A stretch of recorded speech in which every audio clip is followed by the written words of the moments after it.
So this is a meat care experience from September 2023, which presented wet, humid, and otherwise challenging conditions for our caribou float. On this hunt, when feasible, we chose camps that were on or near selected river crossings. I call this a passive hunting scenario.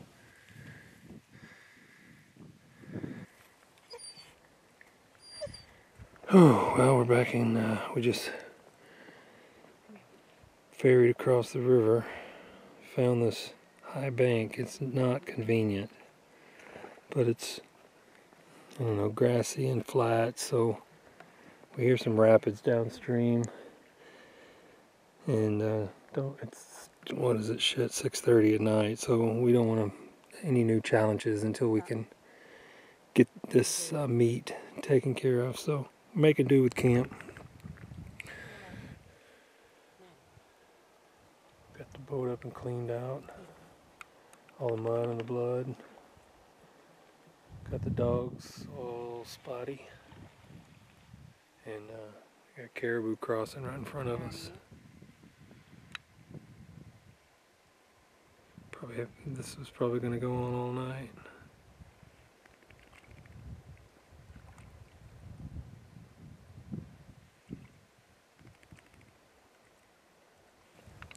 These sites don't always provide ideal meat cache opportunities, so this video might offer some methods worth repeating in the future, especially since moisture is as great a threat as bacterial spoilage itself. Here I'm using this willow as an expedient meat rack with a great airflow. This meat is fresh off the carcass with a core temp near 100 degrees Fahrenheit. The first goal is to establish a rest station for rapid cooling overnight. I mean, a lot of people look at this as gross, you know, got bloody bags and whatnot, but this is wild food, and right now we got the first bags.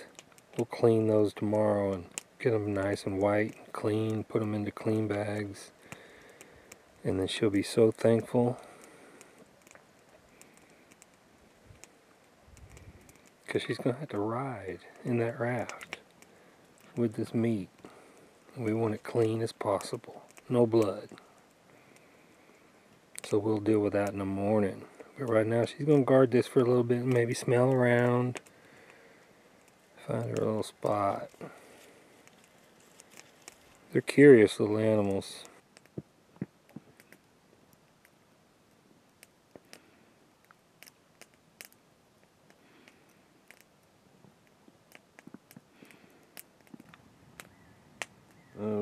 We got a good frost this morning, man. Whew. Water was frozen. Dogs' bowls were frozen in water. Boat's really frosty. It's gonna be several hours before everything thaws out. Rain gear crispy. Had blood on it, and our waders had blood on it, so we kept everything out here by the meat, which is equally cold. Super chilled. We'll get a tarp out this morning and clean that meat up and put it into some clean game bags. Woo, we'll be good to go. Good to go. How you like those puffy eyes? Look at these puffy eyes.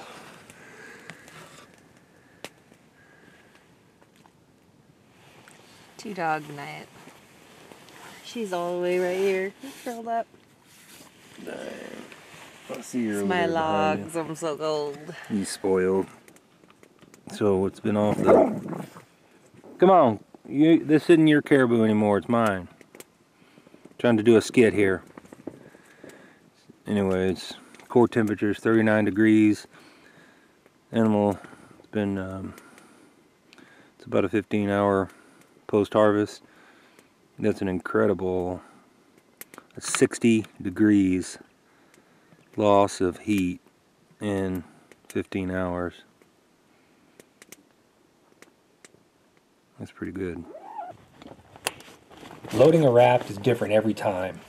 It usually takes me 2 to 3 days to dial it in, especially once meat enters the equation.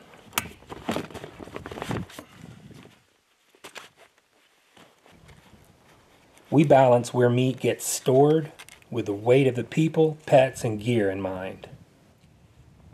I'm using a moose shed on this trip for leverage and drip protection as the meat drains on the drift. Other shore debris can be used to provide loft and ventilation.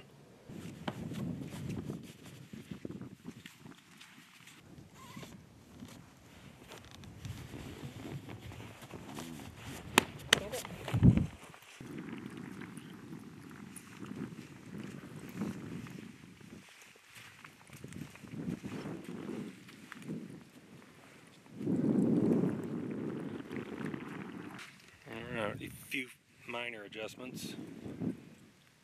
Rifle's finally on top. Camera bag. Protector. Matty girl. You ready to go float? Huh? You getting sleepy after all that caribou? Well, let's go find some more.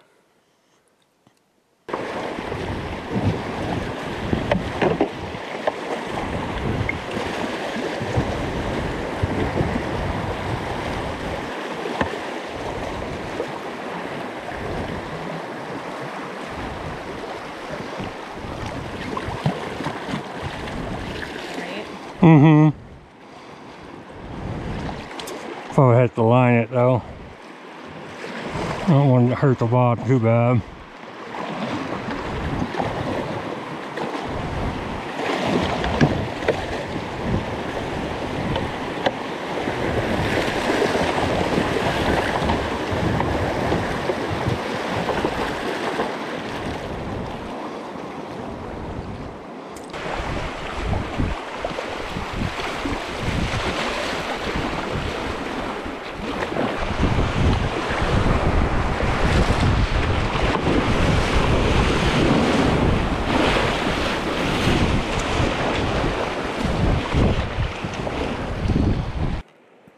Again, our hunting strategy on this float was strictly passive, meaning we stopped and camped overlooking fresh crossing points on the river, not necessarily where an abundance of shore debris or terrain features made life easy.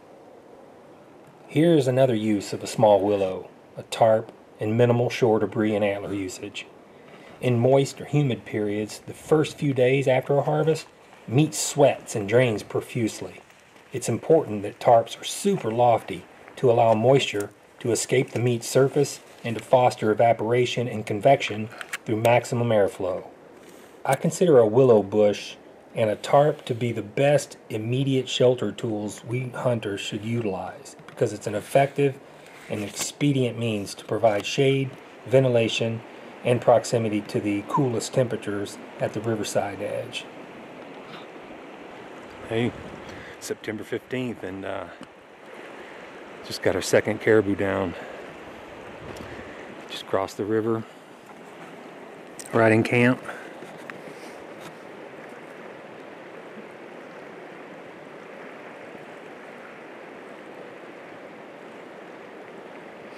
There he is, right there on the edge. Just waited for him to get out and shake off and have a place for us to launch the raft. Pick the meat up right there. We stayed in this camp because it's a crossing spot.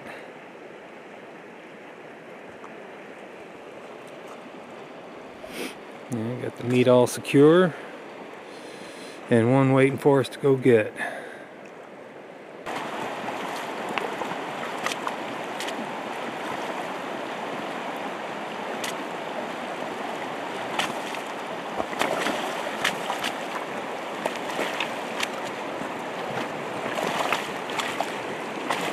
Pretty antlers. Yeah. Beautiful antlers.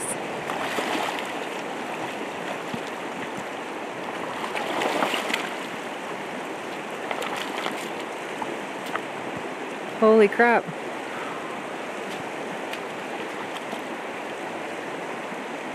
Yeah. Pretty, huh? Beautiful antlers.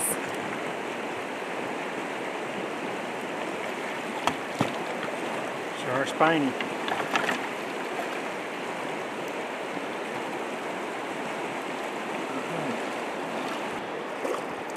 we got her done, son. But most of it all strategically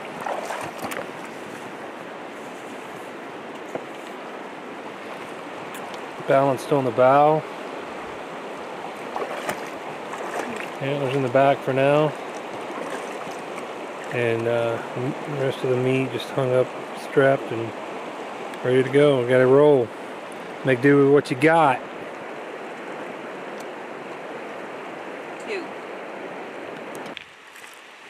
Well, we called it today. It's 5 o'clock.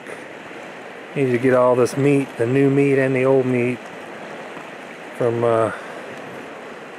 get that moisture off of it, let it air out while the wind's blowing. We got a stack of stuff, boy. A lot to deal with. One loner over there because the rocks were better. So we're just letting this cool, letting the air dry out. We're gonna get camp set up, get a tarp set up, because it looks like rain's just gonna keep giving us fits. Slowly establishing a meat rack. One of those antlers, they got 3 legs on those and a couple of ribs. Got a couple of meat backs to go, but those antlers work perfectly sometimes. I'll bring that tarp forward and cover us over here. Just letting it all dry. Bringing it in tighter. Haley's washing these bags. Man, that's a huge help. I've been doing this a while. It's nice to have help. She's so motivated, competent. Appreciate you, honey.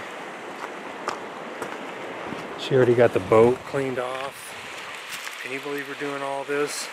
2 people, 2 dogs, 2 caribou, all of our gear. And the legend, boy, getting her done. Proud of her. She's holding up nicely. All right, back to the meat cache. So you can see him whittling down here. Getting these meat cuts a chance to dry.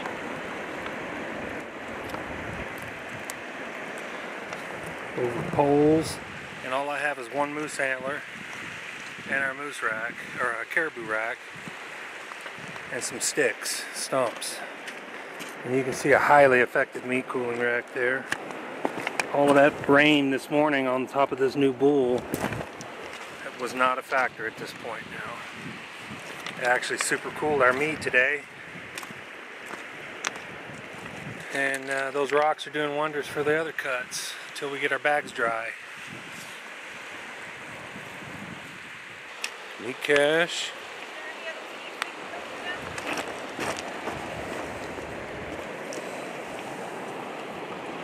I'm trying to get all of the meat dry outside the game bag so there's no sweating. Just let it sit here all night and air out. It's below 45 degrees right now, so we're just chilling. It's a chill factory. Well, we've got all of our game bags obviously washed and drying, except that one, very bloody, so I didn't think it too necessary. And we got all of our meat still out of game bags, of course, all night, drying out. Core temperature's 32 degrees this morning, 30 on the small cuts. It's 42 degrees, 43 degree ambient temperatures. Meat was right at 31 degrees core, and it's been holding there. So I got them back into dry game bags and got them under 3 tarps to restrict the airflow. And you can see them just right now, the tarps are just bundled up in there. The meat's as close together as possible, stacked up on all the myriad sticks and antlers that we showed you earlier. So right now the goal is to restrict airflow and bump up the temperature just a scotch around that meat to to my knowledge, meat starts to get really firm and frozen around 27, 28 degrees. And I don't want it to get anywhere near that for the first 3 days. So we got 2 more days before we can allow it to freeze, and then it can do what it wants. But right now, it's perfect. It's warming up.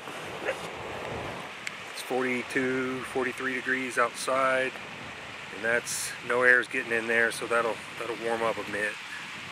Surprisingly, a brisk 40 to 43 degree wind current moving over moist, cold meat can push the thermometer down, and this meat was already below 32 degrees Fahrenheit at the core. Our goal is to keep meat core temps around 40 degrees Fahrenheit the first 72 hours post-harvest. This to prevent cold shortening. We got about, I don't know, 150 up there, and all the rest of it back there. I know that looks like a jumbled mess, but there's plenty of airflow with all the sticks that we use. Keep that airflow raging. The moose antler comes in handy for all kinds of leverage, as do the caribou antlers, so justifiable. I have a little yellow bag that'll go right there, camera bag right there, and then we'll be ready to rock. I like to split the meat load weight to provide 40 to 50 pounds more weight in the bow to help the boat track and maneuver to its greatest potential. Cam straps are ideal to secure loads adequately, especially where whitewater action is to be expected.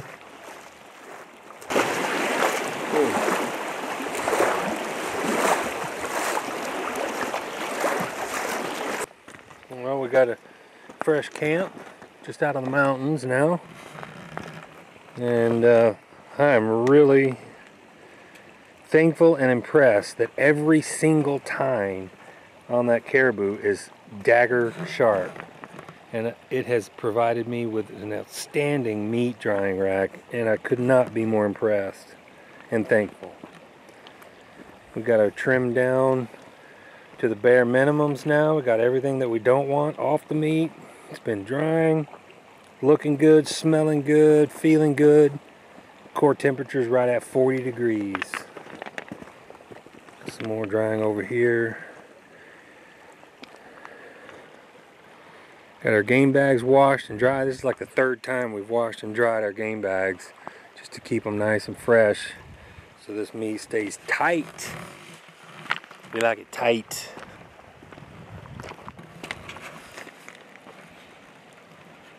Get camp set up here soon. Mocha. Ooh, having a little birthday mocha. Coffee and Maxwell House, vanilla caramel, milk. Oh, spoiling me. Well, September 18th.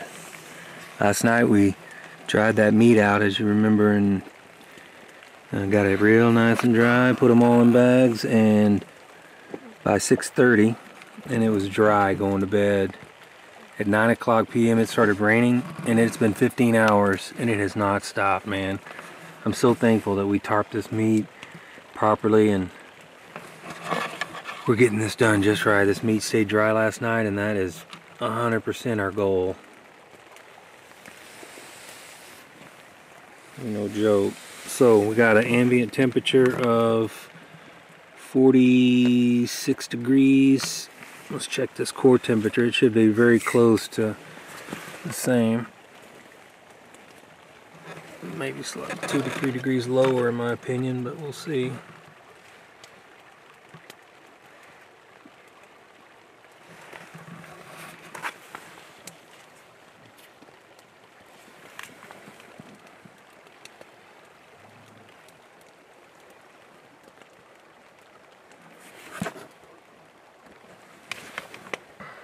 Yep, that's great.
Relative humidity is an agent that affects the thermal conductivity and fluid transfer within meat structure.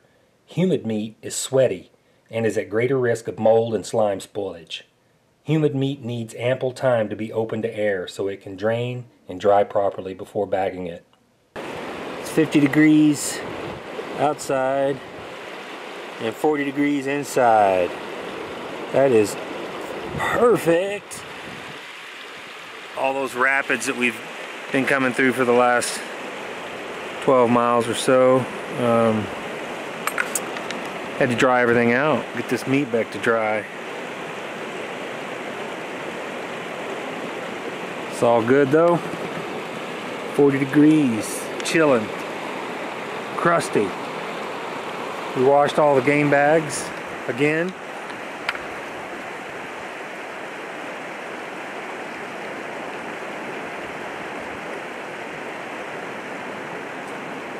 Corky's on guard. It's all good. It's all good.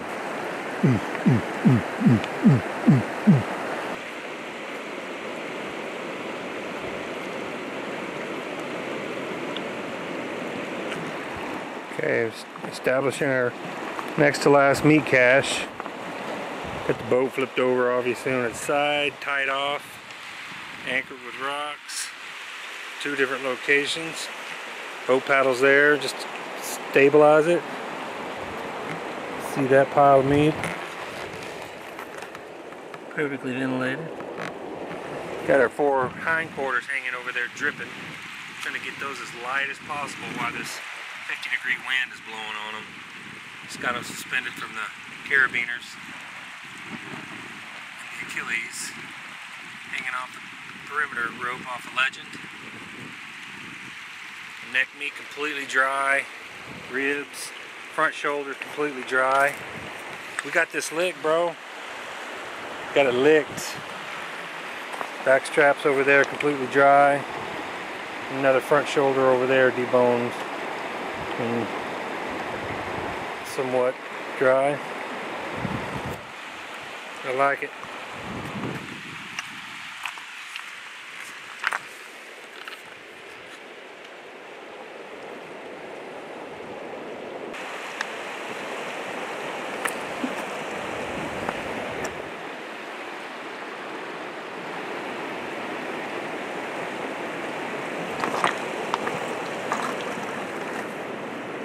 Yeah, boy. Some meat cache.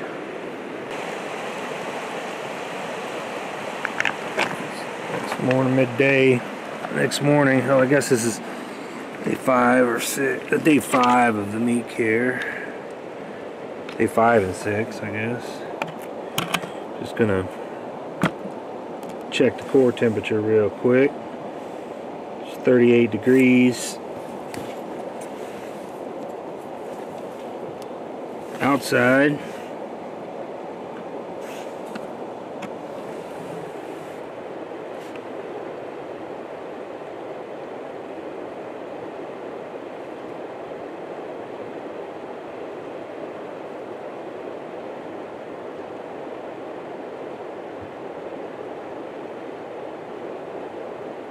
Looks like it bottomed out. 32, 33 degrees. Perfect.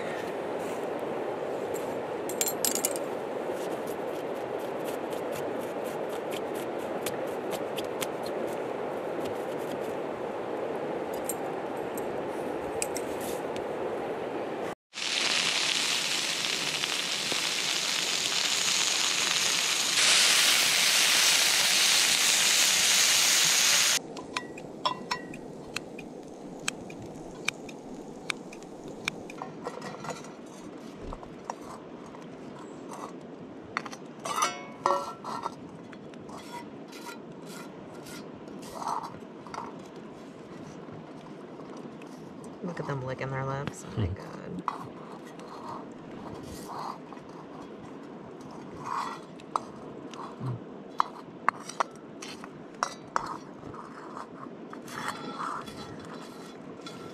She went for it.